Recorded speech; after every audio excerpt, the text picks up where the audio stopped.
So hi everyone, my content zone 18 में आपका बहुत बहुत स्वागत है। आई होप कि आप बहुत अच्छे होंगे। तो पिछले कुछ वीडियो में हम पढ़ रहे थे सॉल्यूशन वाला चैप्टर। तो आज हम इस चैप्टर में क्या क्या पढ़ेंगे वो मैं बता देता हूँ। आज हम पढ़ेंगे गैस की प्रकृति, विलायक की प्रकृति, विलयन का तापमान और दाब का प्रभाव क्या होता है। ये चारों चीजें इस वीडियो में डिस्कस करेंगे। सबसे पहले आती है हमारी गैस की प्रकृति। सबसे पहले जो आती है वो हमारी गैस की प्रकृति। चारों टॉपिक एक साथ डिस्कस करूं। गैस की प्रकृति, ठीक है। दूसरा नंबर पे आती है वो है हमारी विलायक की प्रकृति। विलायक की प्रकृति। और तीसरे नंबर पे आती है वो होती है हमारी विलायक का तापमान। विलायक का तापमान। और जो हमारा चौथा नंबर पे आता है वो होता है हमारा दाब का प्रभाव। दाब का प्रभाव कैसे प्रेशर होता है वो सारी की सारी डिस्कस। सबसे पहले अगर हम गैस की प्रकृति की बात करें तो गैस की जो प्रकृति होती है, जो गैस जिनका द्रवीकरण आसानी से हो जाता है वो गैस आसानी से द्रव के अंदर विलय हो जाती है।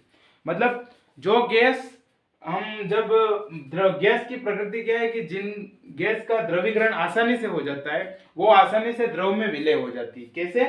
कार्बन डाइऑक्साइड और सल्फर डाइऑक्साइड जल में विलयता अधिक होती है। मतलब कार्बन डाइऑक्साइड और सल्फर डाइऑक्साइड जल में अधिक विलय होती है। तो सबसे पहले अगर हम बात करें कि जो गैस जिनका द्रवीकरण आसानी से हो जाता है, जिनका द्रवीकरण आसानी से हो जाता है वो जल में वो जल्दी विलय हो जाती है। ठीक है, आसानी से हो जाता है, जल्दी विलय हो जाती है, विलय हो जाती है।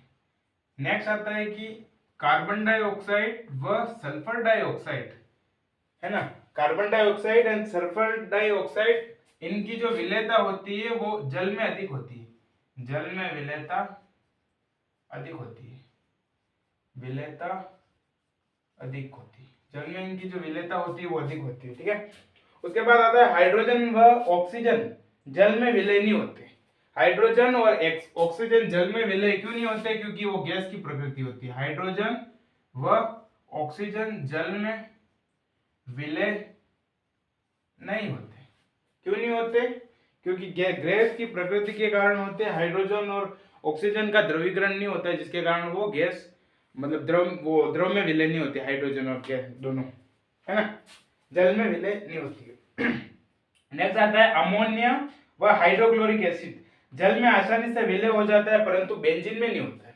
अमोनिया एवं हाइड्रोक्लोरिक NH3 और HCl आसानी से द्रव में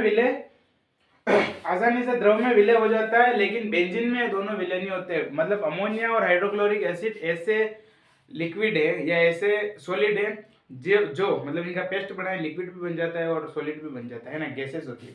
तो ये जल में आसानी से विलय हो जाते हैं, लेकिन बेंजीन के साथ आसानी से विलय नहीं होते। ये गैस की प्रकृति का नियम है, क्योंकि उनको जब उनकी जो स्मेल आती है अमोनिया की गंध, आपने कभी वो वहां पर गए होंगे पब्लिक टॉयलेट में, वहां पर जो गंध आती है ना मूत्र की, वो अमोनिया की गंध होती है। प्योर अमोनिया, वहां पर आप गंध आसानी से ले सकते हैं। अगर आपने कभी अमोनिया की गैस नहीं देखी है या अमोनिया की गंध कभी महसूस नहीं की है तो, ठीक है। कार्बन डाइऑक्साइड व ऑक्सीजन हीमोग्लोबिन में विलय हो जाते हैं, है ना। कार्बन डाइऑक्साइड और ऑक्सीजन हीमोग्लोबिन में आसानी से विलय हो जाते हैं। वो गैस की प्रकृति का नियम। गैस की प्रकृति का अर्थ क्या है कि गैस कैसे निकलती है और किस किस के साथ डिजोल्व होती है, वाटर के साथ कैसे वो अपना बंध बना देती है और किस प्रकार वो आसानी से विलय हो जाती है। मतलब गैस, पानी से गैस और गैस मतलब वाटर से गैस में कन्वर्ट होती है और गैस से वाटर में कन्वर्ट होती है, वो गैस की प्रकृति होती है। नेक्स्ट आती है विलायक की प्रकृति। विलायक की प्रकृति में क्या होता है? सामान्य ध्रुवीय गैस ध्रुवित विलायक में अधिक विलय होती है। ध्रुवित गैस ध्रुवित विलायक में अधिक विलय होते हैं। हमने ध्रुवीय और अध्रुवीय पिछले वीडियो में पढ़ा था कि ध्रुवीय क्या होता है और अध्रुवीय क्या होता है। ध्रुवीय विलायक में डिसोल्व होते हैं और अध्रुवीय विलायक में डिसोल्व होते हैं। इसमें लिख रखा है कि सामान्यतः ध्रुवीय गैस ध्रुवित विलायक में अधिक विलय होती है ना। सामान्यतः सामान्यतः ध्रुवीय विलायक में अधिक डिसॉल्व होंगे, है ना। ध्रुवीय विलायक में डिसॉल्व होंगे, ध्रुवीय विलय में अधिक डिसॉल्व होंगे, ठीक है। नेक्स्ट आता है अध्रुवीय गैस अध्रुवित विलायक गैस में डिसॉल्व होती है। मतलब विलायक की प्रकृति क्या है कि सामान्य ध्रुवीय विलायक जो होंगे वो ध्रुवीय विलयन में डिसॉल्व होंगे और अध्रुवीय विलायक होंगे वो सामान्यतः अध्रुवीय विलायक में डिसॉल्व होंगे। वो ध्रुवीय अध्रुवीय वाला विलायक की प्रकृति के अकॉर्डिंग इसमें ऐसे आता है, ठीक है।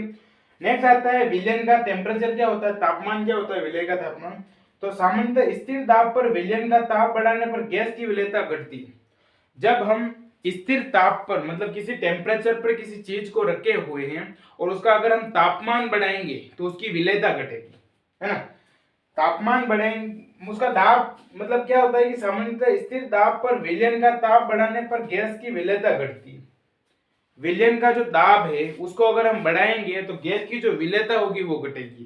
तो दाब बढ़ाने पर विलयता घटेगी, दाब अगर हम बढ़ाएंगे तो विलयता घटेगी। ये विलायक का तापमान है, ठीक है। और दाब का जो प्रभाव क्या होता है, इफेक्ट ऑफ टेम्परेचर, है ना। तो इसको जो दिया था वो दिया था हेनरी ने 1803 में दाब का प्रभाव दिया था। यही क्वेश्चन पूछा जाता है कहीं एमसीक्यू में आ जाए। आई होप कि ये वीडियो आपको पसंद आया होगा।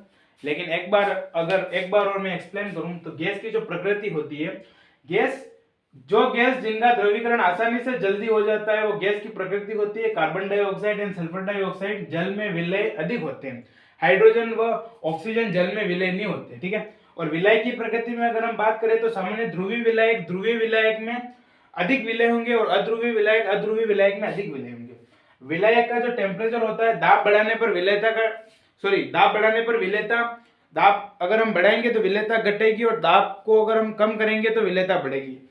दाब का प्रभाव क्या होता है, प्रेशर। तो ये मतलब एमसीक्यू में पूछा जाता है कि ये दाब का प्रभाव जो हेनरी ने दिया था 1803 में दिया था।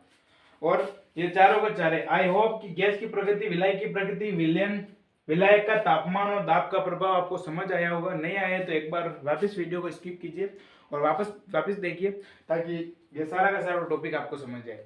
नेक्स्ट वीडियो में हम हेनरी का नियम पढ़ेंगे, हेनरी के अनुप्रयोग पढ़ेंगे, क्या क्या होते हैं। अगर मैं इस वीडियो में हेनरी का नियम बता दूं लेकिन ये वीडियो बड़ा हो जाएगा तो अगले वीडियो में मैं हेनरी का नियम आपको पूरा एक्सप्लेन कर दूंगा।